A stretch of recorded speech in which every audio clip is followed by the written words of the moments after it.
ಚೈತ್ರ ಅವರ ಹೋರಾಟದ ಮುಂದಿನ ಭಾಗವಾಗಿ ರಾಜಕಾರಣಕ್ಕೆ ಬರ್ತಾರ ಅಂತ. ಖಂಡಿತ ನನಗೆ ಆ ಯೋಚನೆ ಇಲ್ಲಿ ತನಕವೂ ಇಲ್ಲ. ಇಷ್ಟು ದಿನವೂ ನಾನು ಆ ಯೋಚನೆಯನ್ನು ಮಾಡಿರಲಿಲ್ಲ.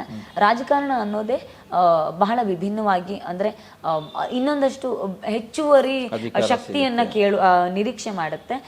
ಎಲ್ಲರಿಗೂ ಗೊತ್ತಿರುವಂಥದ್ದು ಧನಬಲ, ಜಾತಿ ಬಲ, ಜನಬಲ ಎಲ್ಲವನ್ನೂ ಹೊಂದಿರಬೇಕಾಗಿರುವಂತಹ ಕ್ಷೇತ್ರ ಅದು. ಸೊ ಎಲ್ಲೋ ಒಂದು ಕಡೆ ಯಾವುದೇ ಗಾಡ್ ಫಾದರ್ ಇಲ್ಲದೆ, ಯಾವುದೇ ಸಮುದಾಯದ ಬಲ ಇಲ್ಲದೆ ಇರುವಂತಹ ಒಂದು ಸಾಮಾನ್ಯ ಕುಟುಂಬದಿಂದ ಬಂದಿರೋ ನನಗೆ ರಾಜಕೀಯ ಮುಂದಿನ ದಿನದಲ್ಲಿ ಎಷ್ಟು ಸೂಕ್ತ ಅನ್ನೋದ್ರ ಬಗ್ಗೆ ನಂಗೆ ಬಹಳ ದೊಡ್ಡ ಪ್ರಶ್ನೆ ಇದೆ. ಹಾಗಾಗಿ ಅದ್ರ ಬಗ್ಗೆ ದೊಡ್ಡ ಕನಸುಗಳನ್ನು ನಾನು ಯಾವತ್ತೂ ಕಂಡವಳಲ್ಲ.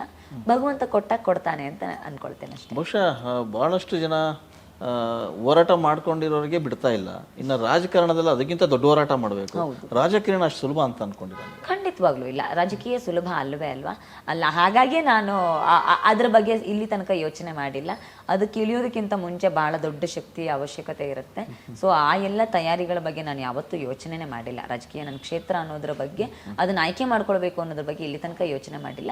ಸದ್ಯಕ್ಕೂ ಅದ್ರ ಬಗ್ಗೆ ಯೋಚನೆ ಇಲ್ಲ. ಅದಾಗದೆ ಬಂದರೆ ಅದು ಮುಂದೆ ಭಗವಂತನ ಇಚ್ಛೆ ಅಂತ